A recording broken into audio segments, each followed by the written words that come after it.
এসো দেশ বদলাই, এসো পৃথিবী বদলাই গানে যখন নতুন যাত্রা শুরু করছে দেশের সবচেয়ে বড় ঘরোয়া টুর্নামেন্ট, তখন দেশে বিদেশে আলো ছড়াচ্ছেন বাংলার টাইগাররা। যুব এশিয়া কাপের বর্তমান চ্যাম্পিয়ন বাংলাদেশ চলতি আসরের ফাইনালে শিরোপা ধরে রাখার চ্যালেঞ্জ টাইগারদের সামনে।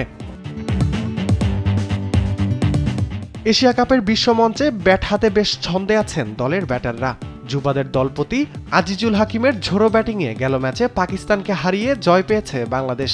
এছাড়াও ওপেনার জাওয়াদ আবরার ও কালাম সিদ্দিকীর ব্যাট থেকে আসছে রান। আগামী ম্যাচেও এই ধারাবাহিকতা দেখতে ব্যাটারদের দিকে তাকিয়ে থাকবে টিম ম্যানেজমেন্ট। ইনশাল্লাহ ফাইনালে আমরা আমাদের বেস্ট দেওয়ার চেষ্টা করবো, আমাদের সর্বশক্তি ইনশাল্লাহ লাভ যাবো এবং আমরা আমার জায়গায় সবার বেস্ট দেওয়ার চেষ্টা করবো। সবাই আমাদের দোয়া করবেন, সাপোর্ট করবেন, দেখবেন। প্রতিপক্ষকে স্বল্প রানে বেঁধে ফেলতে দারুণ ভূমিকা রাখছেন বোলাররাও। পেসার আল ফাহাদ, ইকবাল ইমন ও মারুফ মৃধাদের বোলিং তোপে নড়বড়ে প্রতিপক্ষের ব্যাটাররা। আর স্পিনার রিজান হোসেন ও দেবাশিস দেবার কাছ থেকেও দেখা যাচ্ছে কিপটে বোলিং এর নজির। আজকের উইকেটটা আসলে ভালো ছিল, friendly wicket, pace bowling wicket.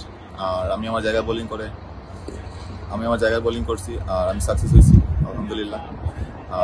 Man of the match হয়ে আমি খুবই এক্সাইটেড, অনেক খুশি হয়েছি। ম্যান অফ দ্য ম্যাচ আসলে টিমের জন্য খুব গুরুত্বপূর্ণ ছিল আমার পারফরমেন্সটা। পারফরমেন্স করছি, ভালো লাগতেছে। ম্যান অফ দ্য ম্যাচ হয়েছি আলহামদুলিল্লাহ, ওভারঅল ভালো লাগতেছে আমার। অন্যদিকে প্রতিপক্ষ ভারতও আছে দুর্দান্ত ছন্দে। এশিয়া কাপের গেল 4 ম্যাচে 3টিতেই জয় পেয়েছে আকাশী নীলরা। এমনকি বাংলাদেশ ভারতের পরিসংখ্যানও বলছে মোহাম্মদ আমানের দলের কথা। গেল 5 ম্যাচে 2 দলের দেখায় 3টিতেই জয় পেয়েছে ভারত। তবুও শিরোপা ধরে রাখার লড়াইয়ে পিছুপা হতে নারাজ বাংলাদেশ। শক্তিশালী প্রতিপক্ষকে গুড়িয়ে দিয়ে দুবাই থেকে ট্রফি নিয়ে দেশে ফেরার প্রত্যাশা খুদে টাইগারদের। রাফিউল ইসলাম রাতুল, স্পোর্টস ডেস্ক, দেশ টিভি।